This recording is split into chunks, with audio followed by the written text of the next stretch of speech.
Hello and welcome to this special broadcast marking the 1 year anniversary of Gaza attack on Israel. The event needs no introduction as they have left a lasting impact, and since then many things have changed and changed for good. Today we are joined by Joseph Rozen, a geopolitical strategist and former director of APAC and Eurasia at the National Security Council NSC.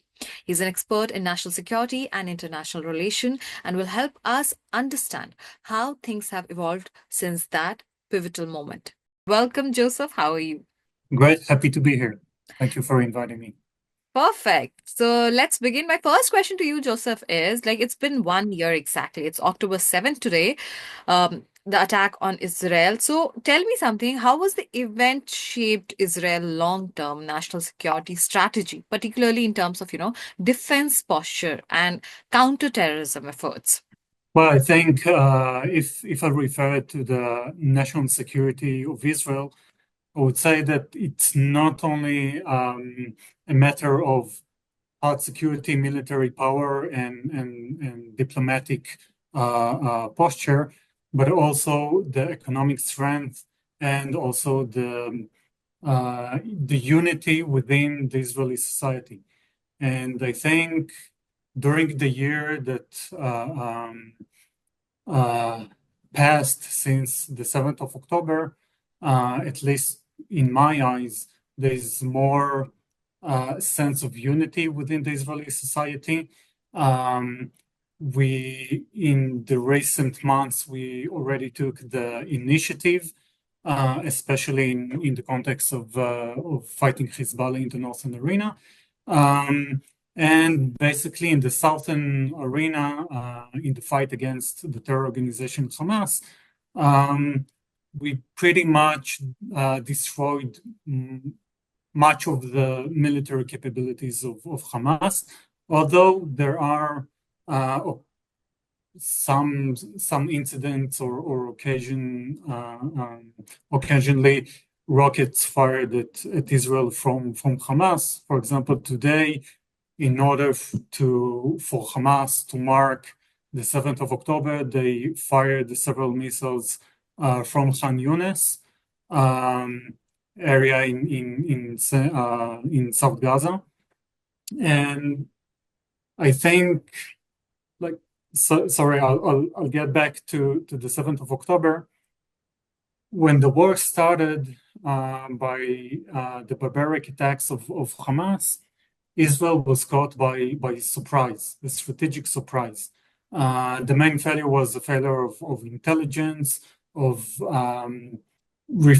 translating the data, the intelligence we had into action items and recommendations for the decision makers. And the IDF, it took some time for the IDF to respond to those barbaric attacks.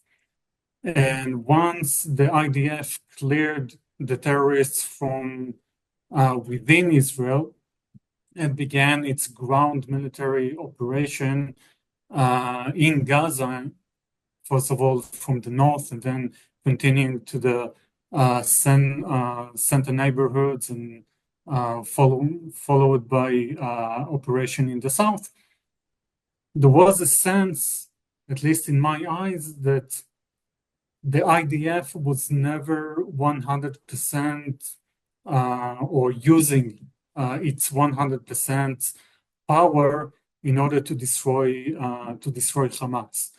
And objectively, it had several limitations. First of all, the limitation of the international pressure on Israel for securing the humanitarian condition in Gaza and providing humanitarian aid to the Palestinians living in Gaza under Hamas. That was one pressure. The other concern was our own concern to harm the hostages, and there are still 101 hostages in the hands of Hamas in Gaza. No, I was asking, the hostages are there as of now. Like when we are talking, they're still hostages, right? Yeah, yeah. Okay. There are still 101 hostages. And that was also some concern for the IDF in order to limit its own power and not engage in similar bombings that we witnessed in the recent weeks in Lebanon. And another, so these two main concerns, the international pressure and the concern over the lives of the hostages in Gaza, Israeli hostages in Gaza, put some limitations on the exercise of power, of military power in Gaza. On the other hand, the Israeli government was never fully engaged, at least to some scholars and media outlets, especially in Israel, was never fully engaged with the negotiations over a deal to release the hostages for a heavy price of releasing all the prisoners of Hamas and seizing the war. The bottom line is like the aspect of negotiations over a deal was mainly a mind game by Hamas, trying to manipulate Israel for concessions, but according to some evidence and witnesses, they were never really had the intention to sign a deal with Israel to release the hostages. And as we already know, as we learned on the 7th of October, you can't really negotiate with a terror organization and buy quiet and rely only on deterrence and some assistance of other international players. So I think regarding the 7th of October and the overall war in Gaza, at least during the year that has passed, I sense a shift between a surprise, a very quick response, to being stuck in the Gazan mud without really defeating Hamas or using the full force that IDF can use. And the most dramatic shift happened a month ago when Israel changed its entire conception and took the initiative in attacking Hezbollah and basically doing all or making all the right decision regarding Hezbollah or dealing with Hezbollah that it lacked to make with Hamas since the 7th of October.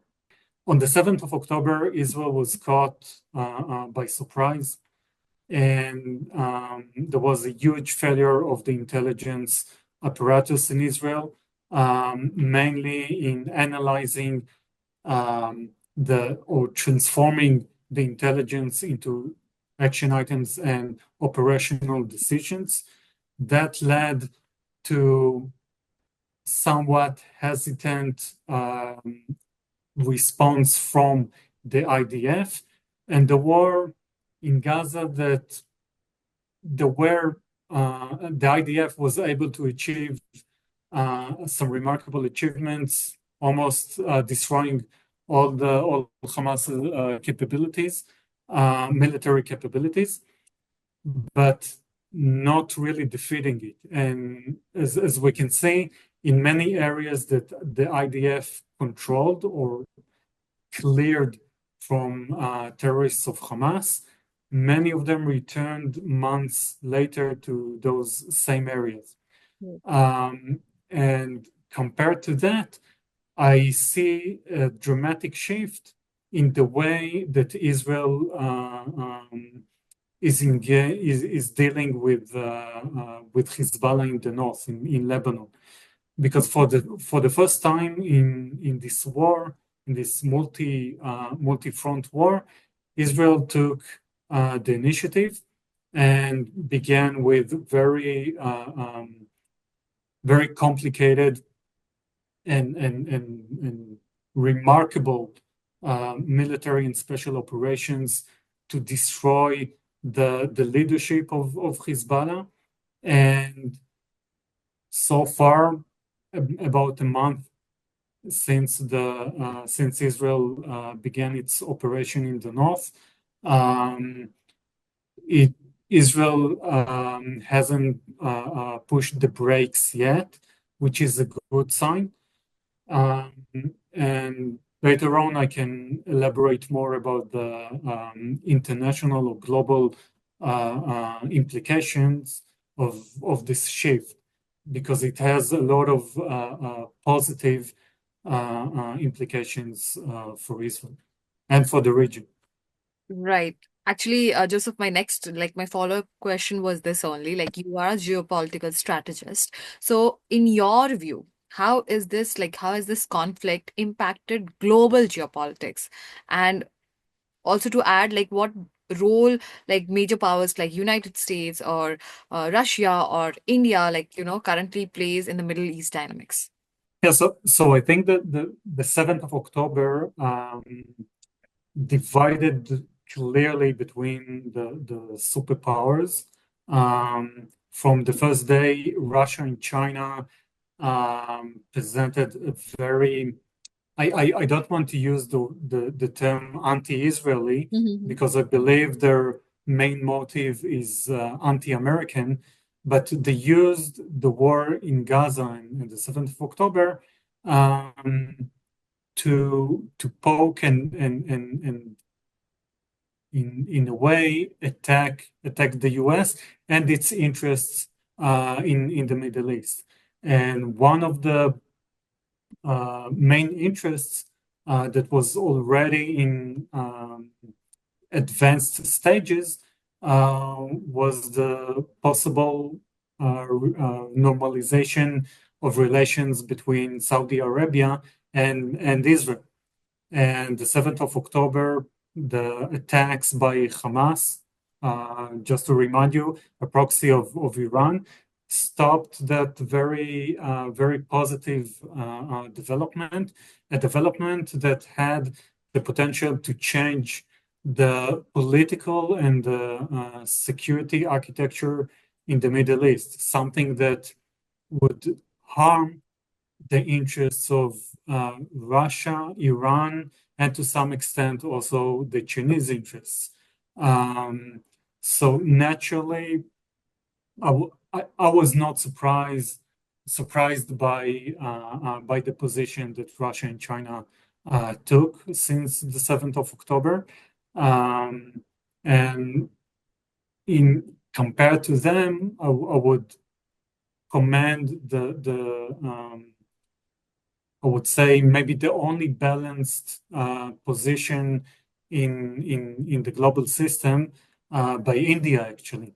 And India also has many vast interests in the region, mainly connected to the program of IMEC, um, the India Middle East Europe Economic Corridor. Something that the normalization between Israel and Saudi Arabia could be very crucial or critical in realizing this program. And this program would also, to some extent, harm the interests of China and Russia, especially the Chinese interests, because for many it is seen the IMEC is being seen as an alternative to the Chinese BRI. So overall, I think there's a sharper division between the superpowers the regional war in the Middle East is not only a local event, it is part of a chain of events, including the war between Russia and Ukraine, which also draws a lot of resources from um, um, the Western superpowers and its partners and like-minded countries. And I think it has also very important lessons to the entire Indo-Pacific region. And during the last year, we've seen many efforts by Biden's administration to invest in building the military, the defense capabilities of its partners in the Indo-Pacific, especially in Japan, Korea, and the Philippines, in order to create this deterrence against China not to invade Taiwan. Because with considering another scenario of a war, not only in the Middle East, not only in Europe, but also in the Indo-Pacific, that would be a disaster for the US. And the US has no other reliable or effective alternative but to trust its partners, something that it didn't do perfectly in the context of the war in Gaza, and to some extent also in the case of Ukraine. I mean, there's much appreciation within the Israeli government and society for the American aid, the defense package, and the political and diplomatic backing since the 7th of October. But similarly to the Ukrainian case, it comes with conditions. And for example, some of the weapons delivered to Ukraine are forbidden to be used against some targets, mainly within the territory of Russia. Same thing with Israel. We've seen a lot of incidents when congressmen and many members of the Democratic Party didn't want to approve another defense package to Israel, and conditioned it by providing more humanitarian aid to the Palestinians in Gaza. By the way, the same humanitarian aid that Israel provided together with other countries and arrived to Gaza was used by Hamas to earn more money and restore their fighting capabilities during this war. Uh, we talked almost about all the ongoing wars that's going on right now, and you also emphasized on American role in, in the Russia-Ukraine war or in the China-Taiwan war.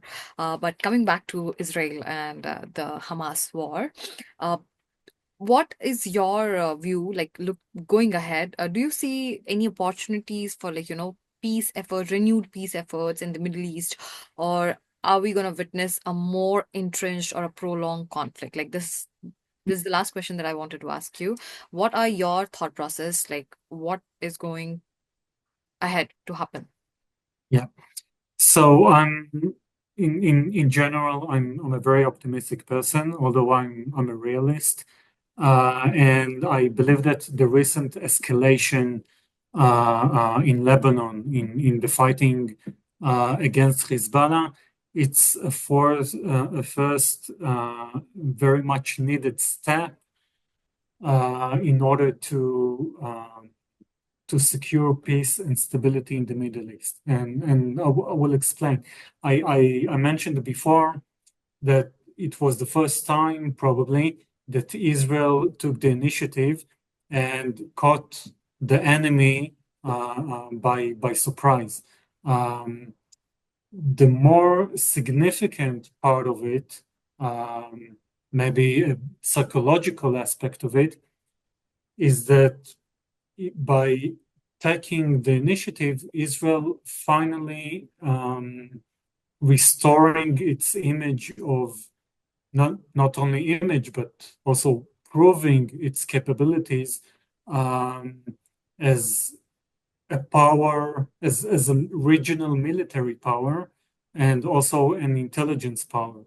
A power that no one in the Middle East, but also countries beyond the Middle East, cannot ignore. So it's a very important signal to the enemies of Israel not to test Israel again.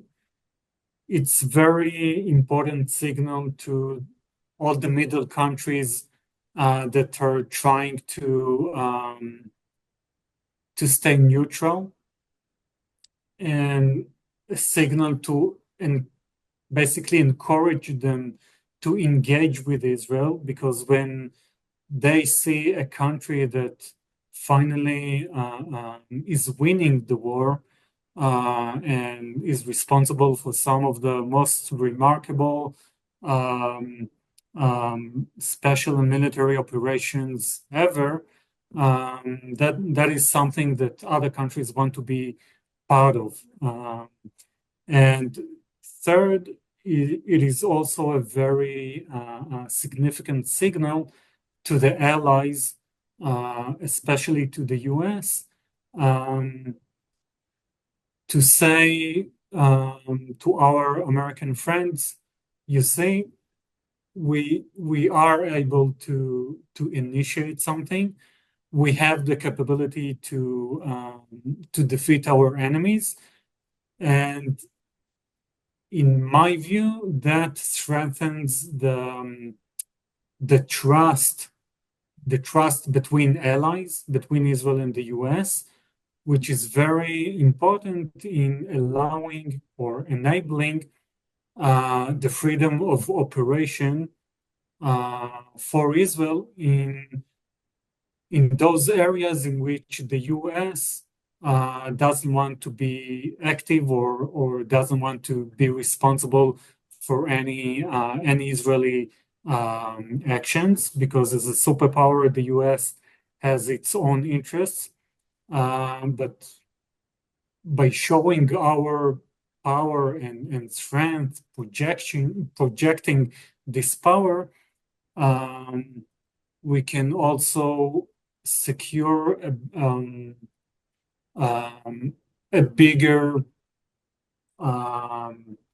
range of freedom of operation and bigger trust between us and the US. And it is very important to have this trust if we want to continue with this kind of initiatives and win the war.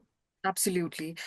Thank you so very much, Joseph, for connecting with us. We have a really short of time right now, but it was great, knowing your insights on the matter. And as you said, we are also very optimistic that the war will come to an end, and we will have peace very soon in the Middle East region. And once again, thank you for connecting with us on One India, and thank you for sharing your insights. Amen. Thank you for inviting me, and thanks India for its support. Thank you. Take care. Goodbye. Don't miss out. Log on to oneindia.com for more updates.